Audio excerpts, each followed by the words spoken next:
Good morning students. आज का जो हम लोग का टॉपिक है बायोलॉजी में फंजाई, उसका जनरल कैरेक्टर आज हम लोग पढ़ेंगे। सबसे पहले समझते हैं कि जो फंजाई है, इस फंजाई को किस शाखा के अंतर्गत, जैसे जीव विज्ञान में पढ़ते हैं, लेकिन जीव विज्ञान में किस शाखा के अंतर्गत हम लोग फंजाई का अध्ययन करते हैं, ये चीज जानेंगे। तो जो फंजाई का अध्ययन होता है वो माइकोलॉजी में होता है। जो फंजाई होता है इसको हम लोग जो है माइकोलॉजी के नाम से भी जो है जानते हैं। तो जिस शाखा में इसका अध्ययन होता है उसे कहते हैं माइकोलॉजी। तो माइकोलॉजी के अंतर्गत से जो है हम लोग अध्ययन करते हैं, जीव विज्ञान की एक शाखा है जिसमें हम लोग केवल कवकों का ही अध्ययन करते हैं। अगर फंजाई की बात किया जाए, यानी कि father of mycology, father of mycology, father of mycology की अगर बात किया जाए कि जो कवक विज्ञान के जनक है, तो वो जो है पी एंटोनियो मिकेली। पी एंटोनियो मिकेली को फादर ऑफ माइकोलॉजी अर्थात कवक विज्ञान के जनक के नाम से जानते हैं। लेकिन अगर हम लोग भारतीय कवक विज्ञान के जनक के नाम से जाने तो उसकी बात करेंगे। लेकिन पहले इनके जो बुक का नाम जान लेते हैं। इनके बुक का क्या नाम था? बुक्स नेम, इनकी पुस्तक का नाम था नोआ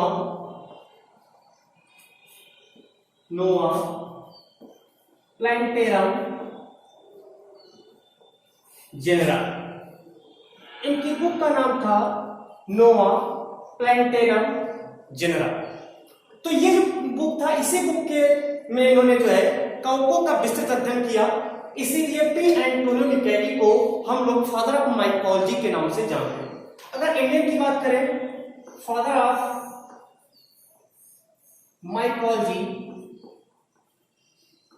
इन इंडिया, भारत की अगर हम लोग बात करें कि भारत में कवकों का अध्ययन सबसे अधिक किसने किया, तो वो थे बटलर। बटलर ने जो है सबसे अधिक जो है अपनी पुस्तक यहां पर fungi and disease in plants में जो है कवकों का विशेष अध्ययन किया। तो इनके बुक का नाम था हिज बुक्स ने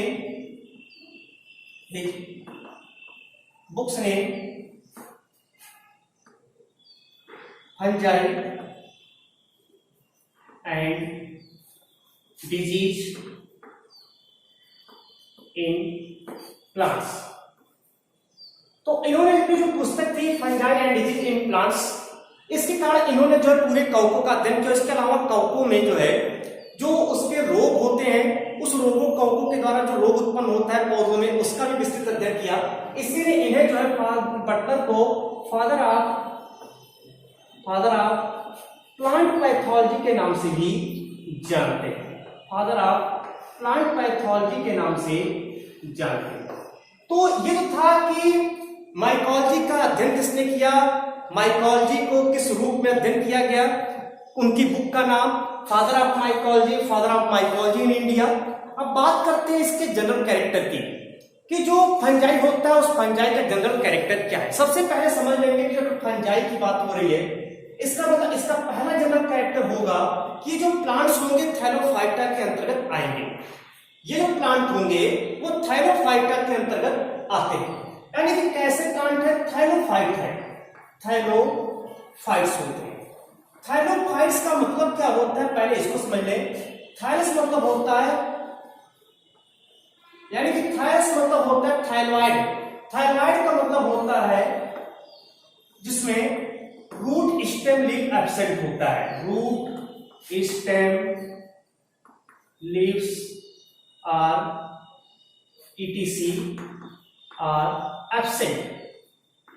तो इस पौधे में जो है जड़, तना, पत्ती, फल, फूल, बीज इत्यादि नहीं पाए जाते हैं। तो ऐसे प्लांट्स को थैलोफाइटा यानी थैलोइड कहते हैं। फाइटा मीन्स होता है प्लांट, फाइटा मतलब होता है प्लांट, और थैलस मीन्स होता है सूकाय।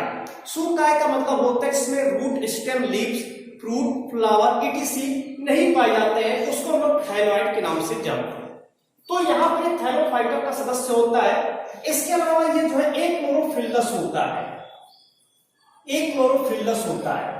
अब एक्लोरोफिलस है मतलब कि कह सकते हैं कि यहाँ पर पर्णहरिण नहीं पाए जाते। अब पर्णहरिण नहीं पाया जा रहा तो इसका सीधा सा मतलब है कि ये इसके मोड ऑफ न्यूट्रिशन जो होता है, मोड ऑफ न्यूट्रिशन, अगर हम इसके न्यूट्रिशन की बात करें तो इसका जो मोड ऑफ न्यूट्रिशन होता है इसके आधार पर ये जो है ये हेटेरोट्रॉप्स होते हैं, ये हेटेरोट्रॉप्स होते हैं। तो इसकी बात अभी हम लोग करेंगे।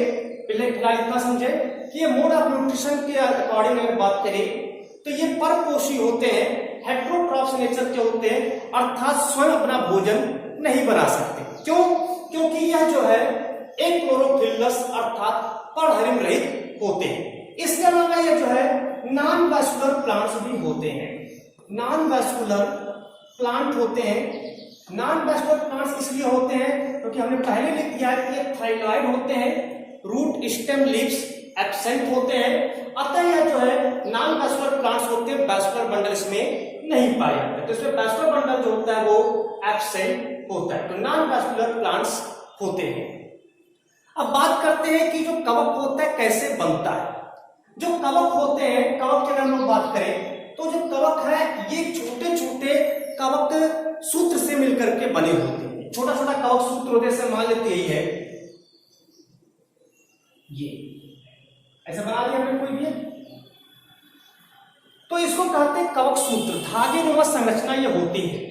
तो ये छोटे छोटे हाइफी से मिलकर के बना होता है, उसको हम लोग हाइफी कहते हैं, छोटे छोटे हाइफी। हाइफी को हिंदी में कवक सूत्र या कवक तंतु के नाम से जानते हैं। तो इस तरह से ये होता है, जो हाइफी होता है ये हाइफी मिल करके, यानी इसका ग्रुप ऑफ हाइफी जो होता है, ग्रुप ऑफ हाइफी, ये आपस में मिल करके जो हाइफी होता है ये बना लेता है माइसीलियम।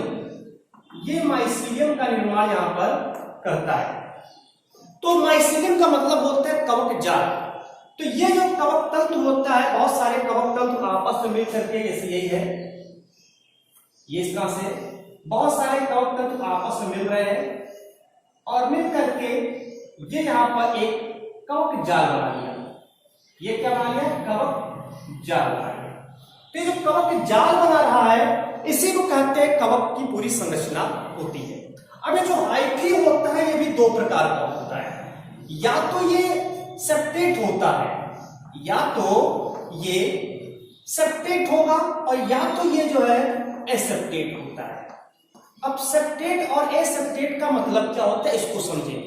देखिए सेप्टेट क्या है, एसेप्टेट क्या है। इसे मान लेते हैं कि यही हाइफी है, इसी हाइफी को ऐसे इसमें छोटे छोटे पट लगा दिया जाए तो ये बहुत सारे इसमें पट प्रेजेंट होंगे, उसको हम लोग कहेंगे सेप्टेट। और अगर इस पर पट नहीं पाया जाए तो ऐसे हो तो उसको कहेंगे एसेप्टेट।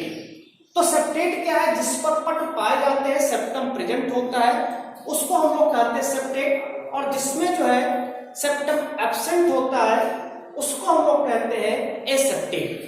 सेप्टेट की अगर बात करें, देखिए जो सेप्टेट होता है, अगर हम फंजाई के क्लासिफिकेशन करें तो फंजाई जो है इस पे तीन क्लासों में, तीन वर्ग में डिवाइड किया गया है, एस्कोमाइसिटीज, बैसिडियोमाइसिटीज एंड फाइकोमाइसिटीज। तो सेप्टेट होता है, ये सेप्टेट में जो है एस्कोमाइसिटीज, तो एस्कोमाइसिटीज है, एस्कोमाइसिटीज के सदस्यों को रखा गया है और साथ में जो है बेसिडियोमाइसिटीज के सदस्यों को रखा गया है।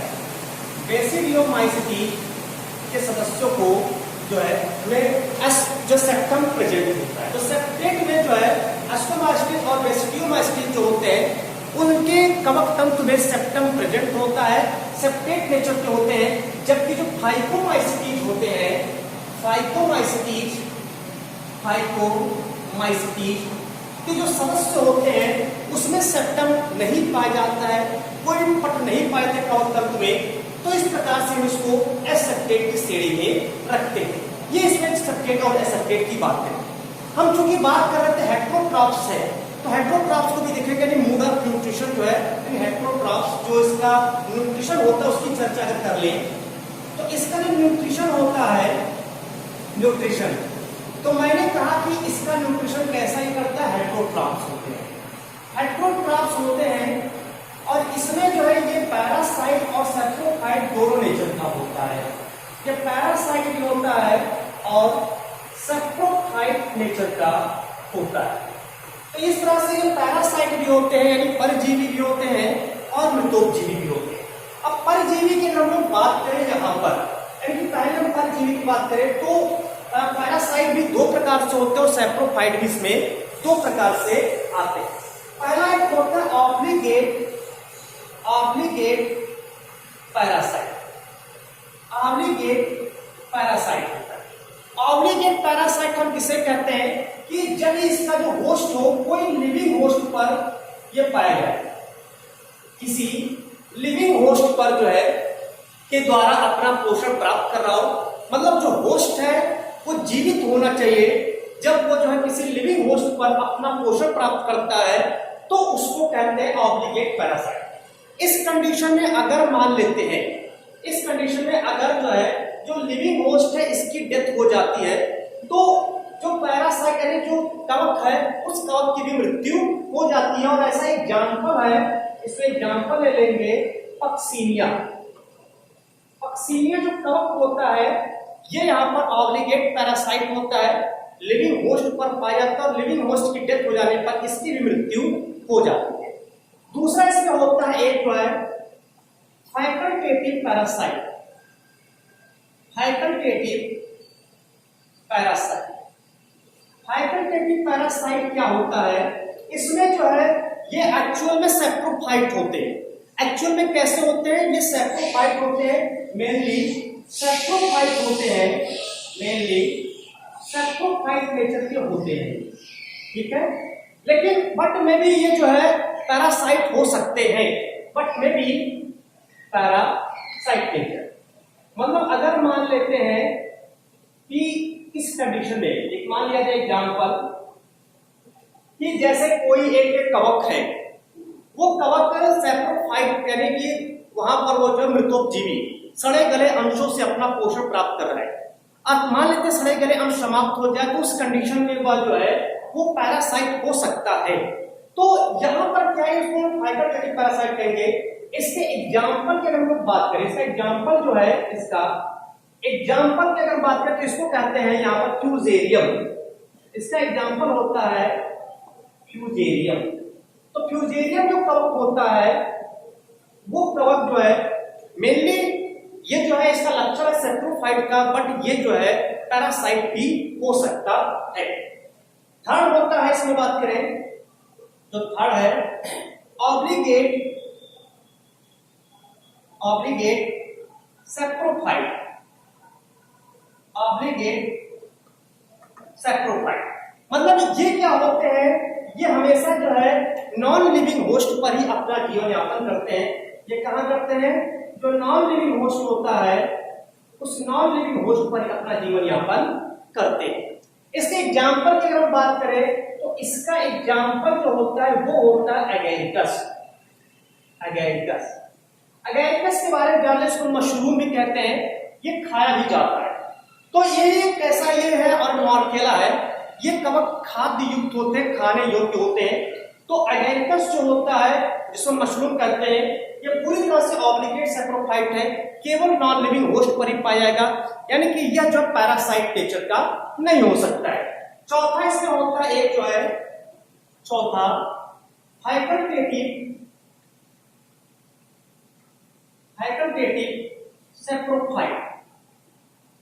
फैकल्टेटिव सेप्रोफाइट ये भी क्या होते हैं, फैकल्टेटिव सेप्रोफाइट होते हैं, ये भी इसमें जो है ये इसका मेनली क्या होते हैं, मेनली पैरासाइट होते हैं।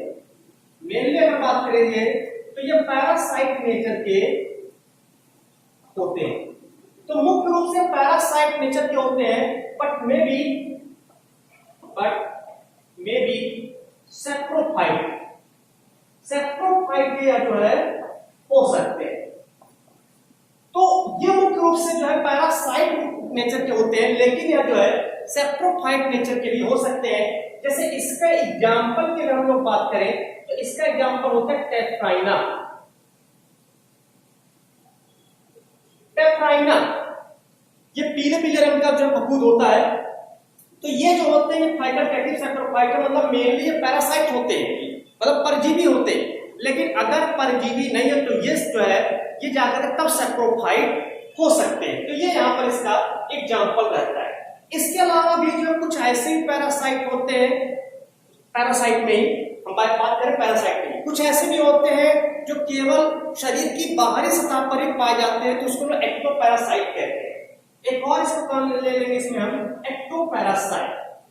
तो ऐसे भी होते हैं जो लिविंग होस्ट के पैरासाइट लिविंग होस्ट के शरीर के ऊपर ही बाहरी यानी कि outer surface of living host जो होता है उसी पर पाया जाता है, outer surface of living host.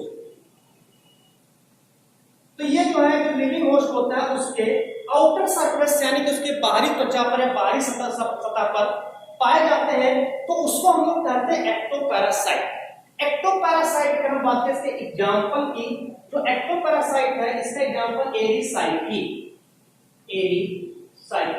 एरिसाइकी को पाउडरी मिल्ड्यू के नाम से भी जानते हैं। ध्यान रहे इसको जो है पाउडरी मिल्ड्यू के नाम से भी जो है पाउडरी मिल्ड्यू के नाम से भी जानते हैं। इसके अलावा कुछ कवक ऐसे भी होते हैं जो शरीर के अंदर पाए जाते हैं, जिसको हम लोग एंडोपैरासाइट कहते हैं। एंडोपैरासाइट एंडोपैरासाइट कहां पाता है? लिविंग होस्ट के शरीर के अंदर पाया जाता है, यानी कि अंदर की ओर लिविंग होस्ट के इनर में प्रेजेंट होता है। तो इसका एग्जांपल अगर हम बात करें तो इसका एग्जांपल होता है यहाँ पर जो है क्या नाम है इसमें एल्ब्यूगो कैंडिडा। इसका एग्जांपल है एल्ब्यूगो। एल्ब्यूगो जो होता है वो एंडोपैरासाइट नेचर का होता है, शरीर के अंदर इंजेक्ट करके बाद तब जाकर के रोग फैलाता है, तो वो एंडोपैरासाइट होता है। कुछ कवक, अब चूंकि हमने बात किया कि पैरासाइट या सैप्रोफाइट होते हैं, लेकिन कुछ कवक यहाँ पर सिम्बियोसिस नेचर के भी होते हैं, यानी कि सिम्बियोटिक कवक भी होता है। सिम्बियोटिक कवक भी यहाँ पर पाए जाते हैं। अब सिम्बियोटिक कवक जो होता है, जैसे कुछ कवक ऐसे होते हैं जो किसी प्लांट्स के जिम्नोस्पर्मिक प्लांट्स के जो है जड़ में पाए जाते हैं, और जड़ों में पाए जाकर के वहां माइकोराइजा बनाते हैं। तो ये यहाँ पर एग्जांपल आ जाएगा माइकोराइजा। कवक मूल बनाने का कार्य करते हैं, तो ये इसके जो है सिम्बियोटिक फंजाई होता है। अब हम बात करते हैं कि जो कवक होता है उस कवक की स्ट्रक्चर की, जैसे हमने कहा दिया कि हाइफी प्रेजेंट होता है, हाइफी से ही कवक जो सूत्र होता है उसी से कवक जाल बनता है। तो जब कवक जाल बन रहा है, वो कवक जाल जो भी वहां पर बन रहा है उसके ऊपर के स्ट्रक्चर कैसा होता है, तो उसको भी यहां पर समझेंगे कि उसके ऊपर का स्ट्रक्चर कैसा होता है।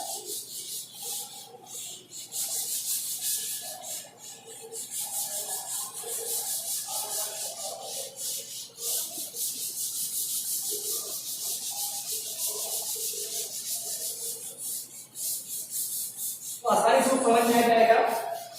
इसे इसके स्ट्रक्चर की बात किया जाए, इसका स्ट्रक्चर बात किया जाए,